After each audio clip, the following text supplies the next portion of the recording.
Welcome to Tov Jewish News Channel. With us today, Dr. Mordechai Keidar, Israeli scholar of Arab culture.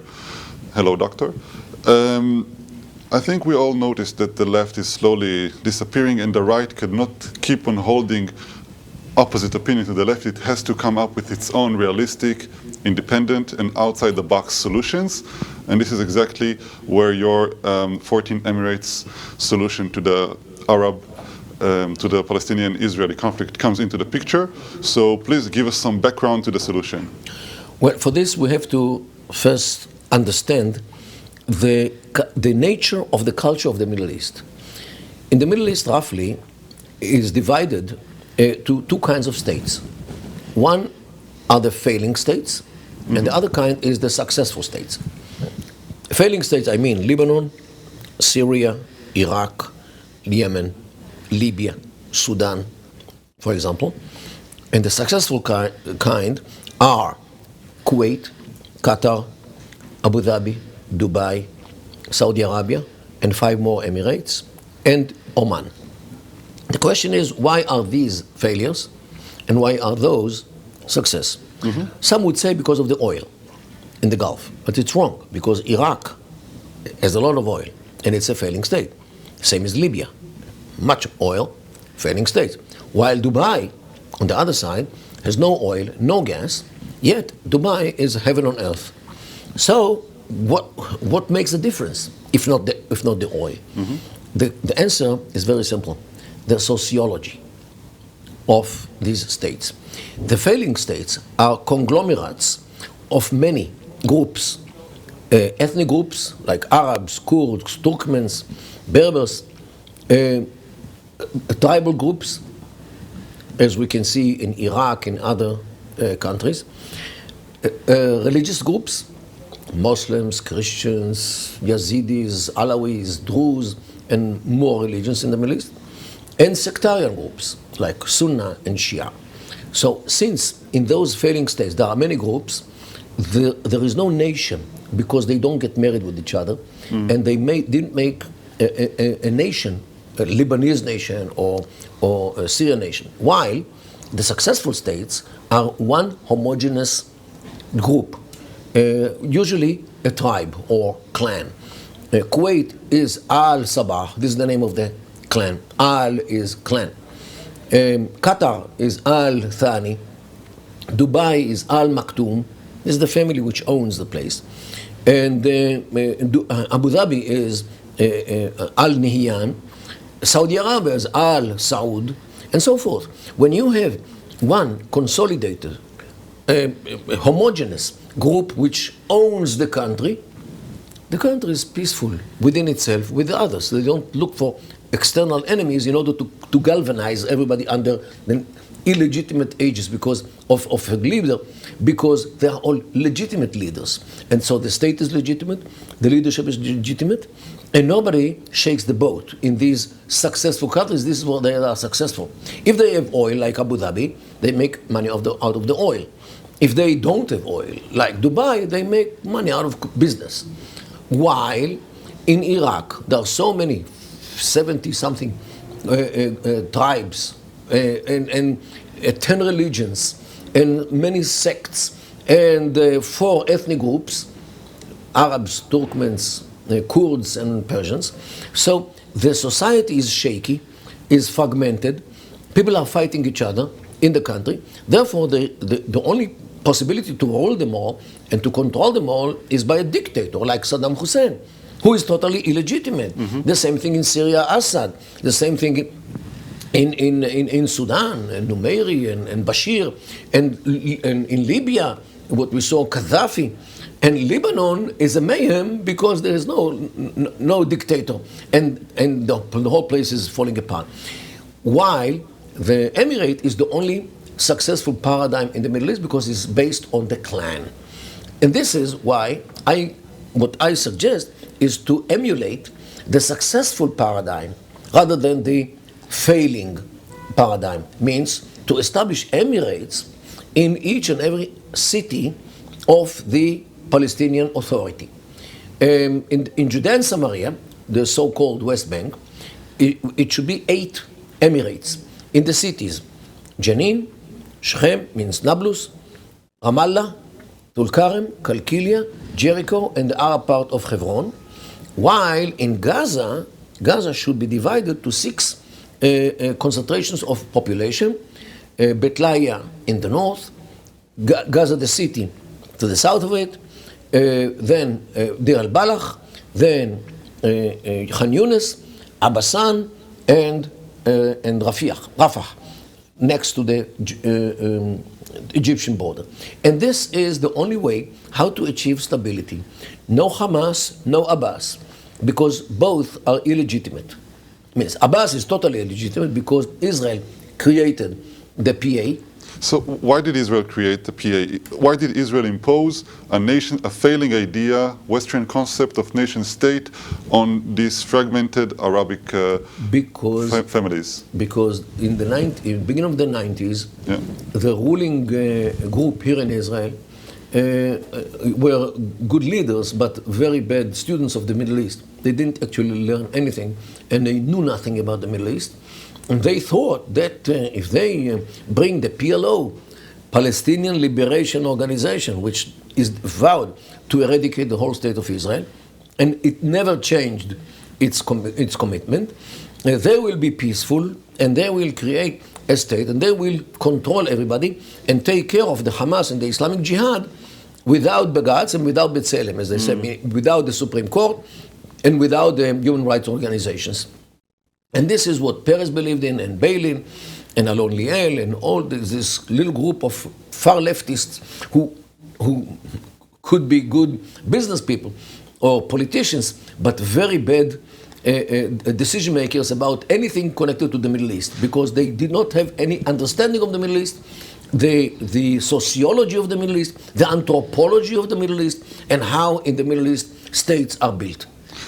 And we are stuck with this mistake until this very day. And I believe also that the reason that they wanted to use the PLO in order to impose this foreign concept of nation state on the Palestinians is because they did not want to give citizenships to the Palestinians in the West Bank and change the demography of Israel. Neither in my plan. Exactly. Every city will be hopefully independent at some point. It will be in stages, and the citizens in every city-state, will be the citizens of the city-state. The people in Nablus will be citizens of Nablus, of the Emirate of Nablus, just like Dubai, just like Abu Dhabi. People of Hebron, the Arab part of Hebron, will be citizens of Hebron. And the same thing with Gaza, the city, will be citizens of the Gaza, based on the clans. And like Israel actually leaves some 85% of the population, because the rest of the 15% are dwelling in the rural areas, which will be annexed by Israel. And this is the trade-off. We, let alone to their fate, in their cities. Of course, we can have peace with each and every one separately, and if they need anything, they should sit with us and see what we can help them.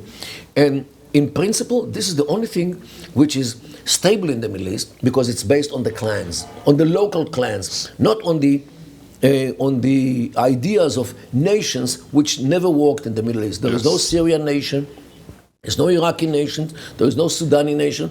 All these nations are European ideas which do not have any presence in the Middle East. So actually, there are two things that happen at the same time. For the Palestinians, they have a stable model that is not a foreign Western one. They have this. We are using the tribal model infrastructure to have a stable ruler in the Palestinian cities. So ruler is leadership. Leadership. Thank you. And citizenship.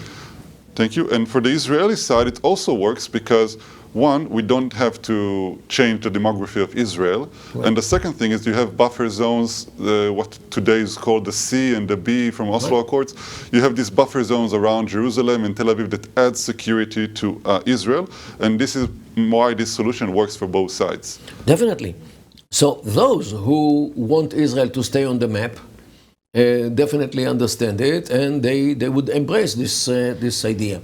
While others who do not want to see ultimately Israel anywhere in the Middle East, they reject it in order to establish a Palestinian state which will be built on the hatred of Israel and as a kind of galvanization for all the groups which will be based on the hatred to the state of Israel.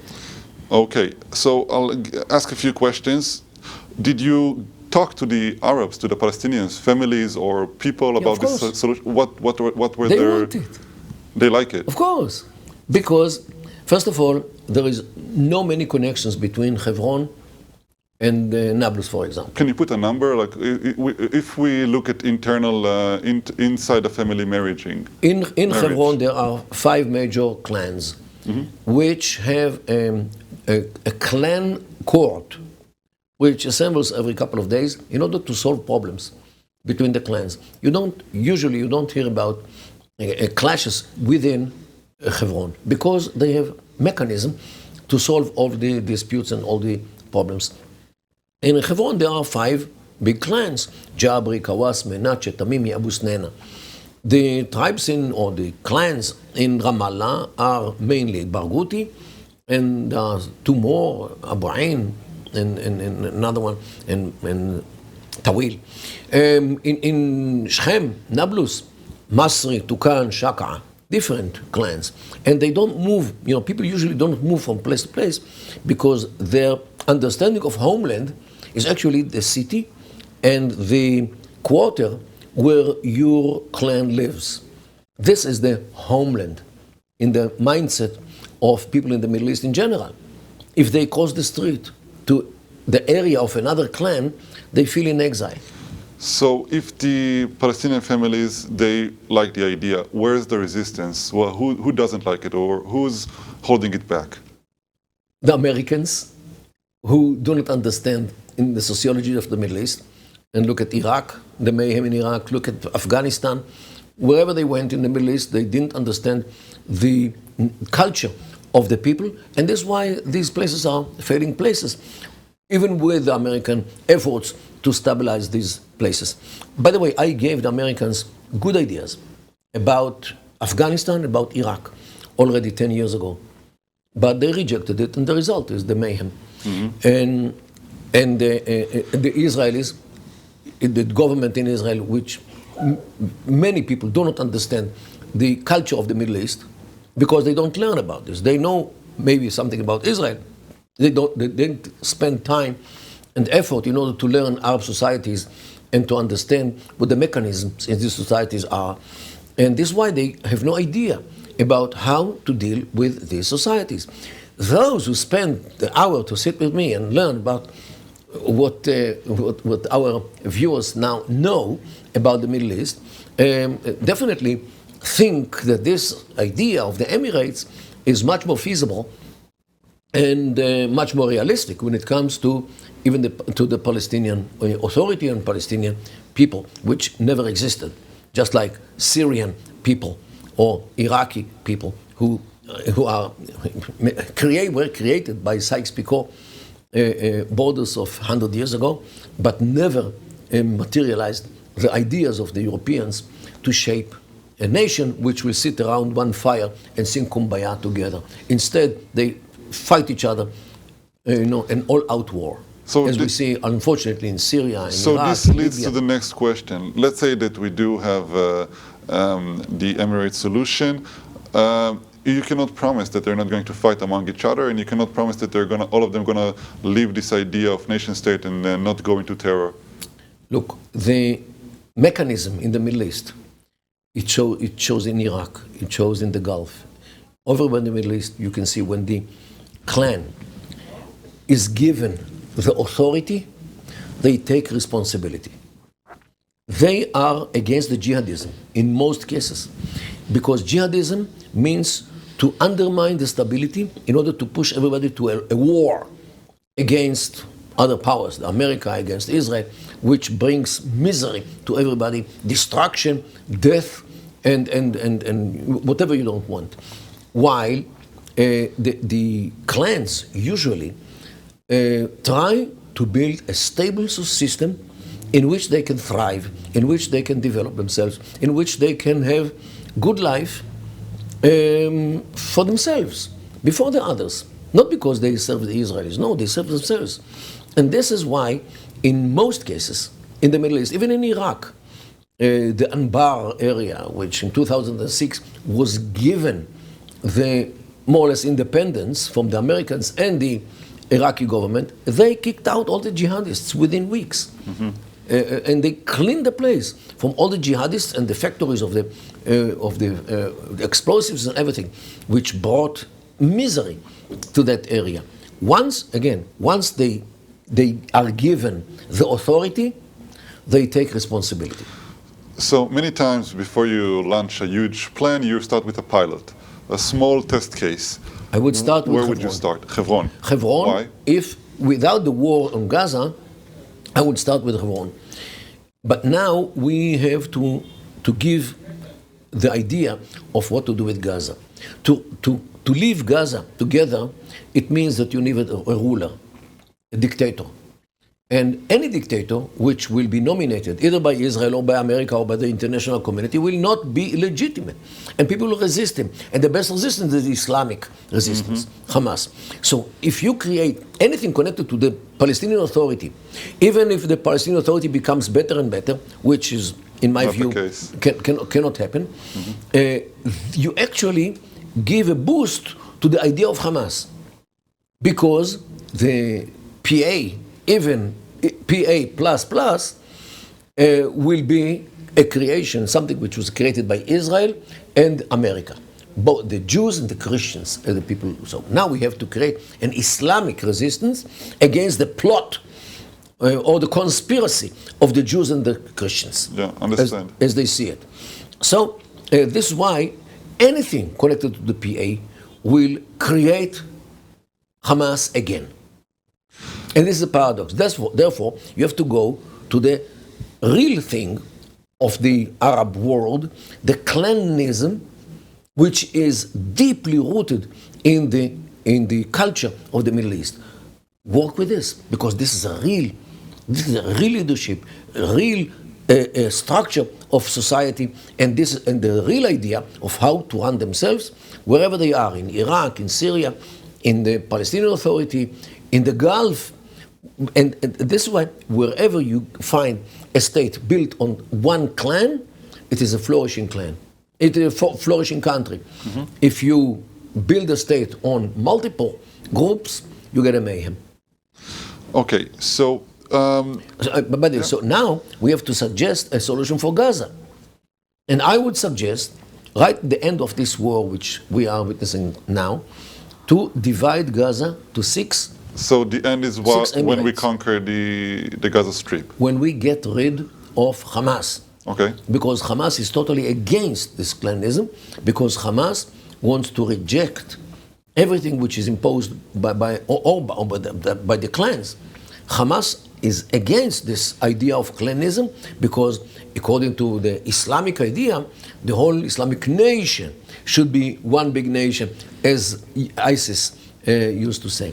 So, and Hamas definitely are part of the ISIS thinking, and they do not accept this fragmentation to clans as it exists in the Gulf. They are totally against it, but they don't say it in order to get money from the Gulf. But here, if you want, we have to divide Gaza, the Gaza Strip, to 6 units. Beit Lahiya, Beit Hanun in the north, Gaza the city, Deir el-Balach, Khan Yunis, Abbasan, and Rafah. These are the clans, or this is the map of the clans of the towns of the Gaza Strip, and each and everyone should be separate emirate. Another cherry on top, maybe. I remember reading as a kid about the Oslo Accords and the Camp David meetings, and the Jerusalem issue always came and was very explosive, especially the Temple Mount. How would you solve this issue? First of all, the clans don't have special interest in Temple Mount. Temple Mount actually is something which everyone who wants to destroy Israel talks about this. The PA and Hamas. Look at this. Let me show you. These are the PA scarf. And as you can see, this is the flag of the PA. Okay? It's not Hamas. On one side it says Al-Quds Lana, means Jerusalem is ours. Mm-hmm. Since when Jerusalem is theirs? But here you see the Temple Mount, or the Dome of the Rock. On the other side is Palestine, the whole country, from the river to the sea. Palestine will be free, okay? And this is one thing. This is one scarf, because they know that the connection, that if they have Jerusalem, they will have the whole country, because without Zion, there is no Zionism. And this is why they hammer on the issue of Jerusalem in order to destroy the whole state of Israel. Understand. So we don't have to work or to play to their hands in this issue. By the way, Hamas are the same. They also have on their map, and this is the scarf of Hamas, the whole country, from the river to the sea. So what exactly is the difference between Hamas and the PA? They both show the same map, which Israel has no place on. Okay? So this is why anything connected to the PA or to the PLO, even if it will be promoted by all kinds of miracles coming from Washington, D.C., I cannot see them giving up on their dream, because this is the basis of their dream. They never show that PA means Judea and Samaria and Gaza alone, means Israel separate. They never show it, they never talk about this, because this is their ultimate goal, to achieve the whole country, means to release or to free the whole country from the dirt of the Jews, as Hamas are saying, and the PLO agree. So this is why we have to resort to something which is different. No PLO, no Hamas, means no Abbas, no Hamas.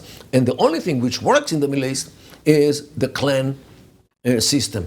And this is why we have to adopt it and to develop it in order to enable the people, most of the people, to be free from any Israeli government, those who live in the Emirates, while those who live in the rural areas, which Israel will annex, will become citizens of Israel at the end of the day. Okay, very clear. And I think we touched on many points that are relevant to this Emirates solution. Dr. Keidar, thank you very much for your time. Please like and subscribe Tov channel on YouTube. Thank you very much.